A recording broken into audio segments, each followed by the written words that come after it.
Hi, and welcome to my YouTube channel. My name is Ariana, and today I'm going to be doing a reading and movie wrap-up for the month of February. I'm going to be doing a wrap-up of what I read and the movies I watched. Okay, so first we're going to be starting out with the book that I read in February. I only read one book because I've been in a really big reading slump for I don't know how long, but a long time. I haven't read a whole bunch of new books in so long.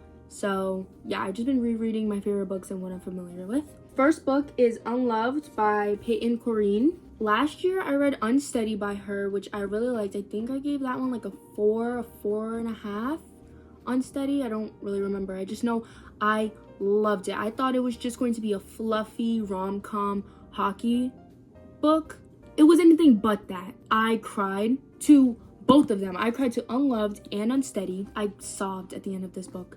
Yeah, a guy named Freddie and a girl named Ro, and so they're both in college. Freddie is on the hockey team. Ro is really smart, to herself. She has this like list of things she wants to accomplish in college, and she has a boyfriend. He degrades her. He doesn't respect her. He doesn't want to listen to her opinion. He plays with her emotions. And then we have Freddie. She then tutors because he is failing his classes due to his dyslexia, his dyscalculia, and ADHD. They go through a lot of tough times together, you know, mentally, because they both have been knocked down by someone that they love. You know, her boyfriend, yes, he treats her not the best. She still loves him. And, you know, as the relationship went on, it just got bad. And Freddie had his own relationship at one point, and he really loved her. So they both just have a lot of problems dealing with things on their own, and they learn to start dealing with their problems together and working through them together. Throughout the book, I don't even think I laughed. I smiled. I cried, though. I cried a lot. That is 4 out of 5 stars for Unloved by Peyton Corrine. The reason it's not a 5-star is because I don't think about them a lot. I finished this and I kind of I'm like, oh, yes, that book, loved it. Okay, so now I'm going to be talking about the movies that I watched in the month of March. I mean, the month of February. I literally was catching that as it was. Okay, so the first movie that I watched in February, you know, month of love, there was Valentine's Day. I wanted to do 14 days of romance movies. That didn't happen. The first movie was, it's 16 Candles. I give that a 3 out of 5. You know, if you like this movie, you like it. I didn't understand why it was called 16 Candles. You know, I get that it was her 16th birthday. Things happened after her 16th birthday, and her 16th birthday was terrible. It was just a bad birthday. That's all I have to say. So I just wasn't that much of a fan of the movie. It did not feel like a Sweet 16 movie. If someone was like, oh, should I watch this?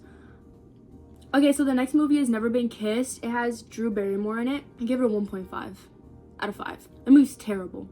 If you like that movie, I'm going to think you have some issues because it is literally just pedophilia. I want to hype up Drew Barrymore. So she plays the main female character. Her character was insufferable. Every time she opened her mouth, every time she did something, I was angry. I didn't enjoy her. I did not. Okay, a 1.5 out of 5.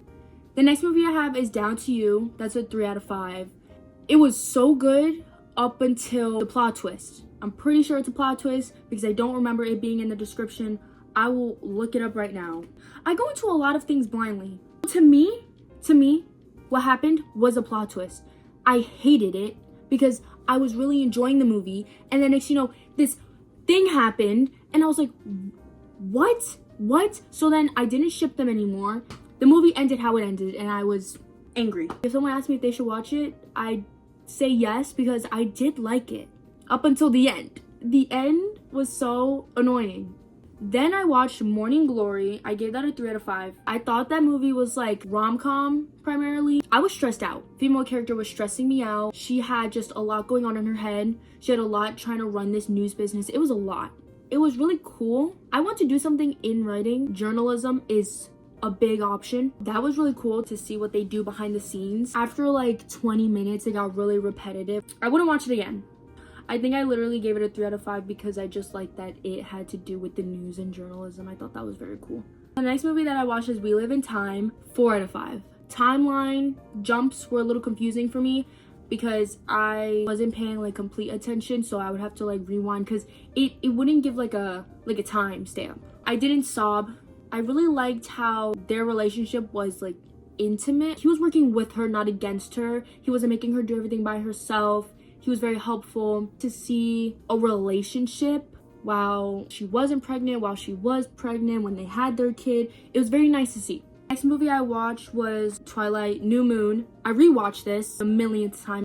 3.5 out of 5. My rating for this movie has never changed however many times I've watched it. I don't like Jacob. I don't ship her with Jacob. Even though I don't like Jacob, I think he deserves better than her. She wants to be a vampire. You can't ship somebody that is a wolf with someone who does not want to be human anymore. She doesn't want to. She doesn't feel like it. There's no point in shipping them. I don't dislike the movie. I dislike that it's Jacob's movie. So 3.5 out of 5. And the next movie was Twilight Eclipse. That's my favorite one. It is literally the definition of a love triangle. 5 out of 5.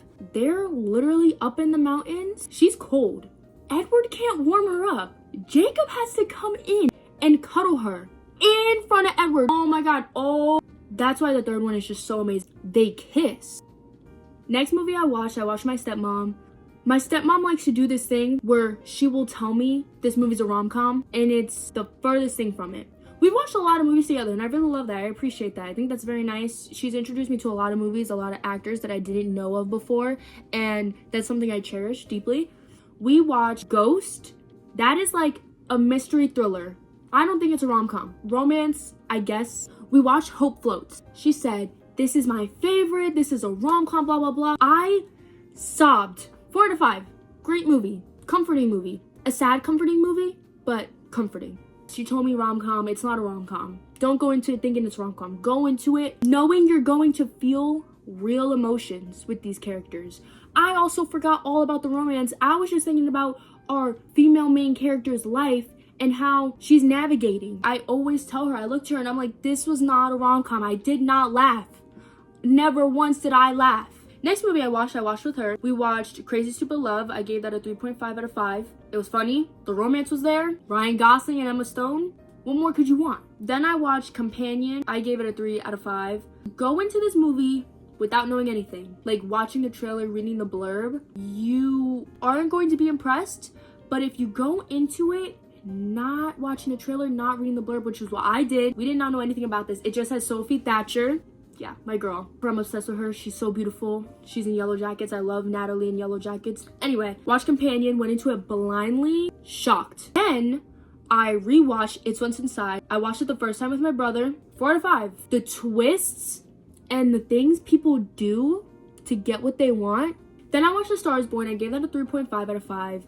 I did not cry that much. I only cried because the dog was crying. Lady Gaga, you did amazing. I think it was so fun to see her in a movie. Next movie I watched was a rewatch. It's Step Up, and I gave that a 3.5 out of 5. Channing Tatum's prime. The girl's very attractive as well.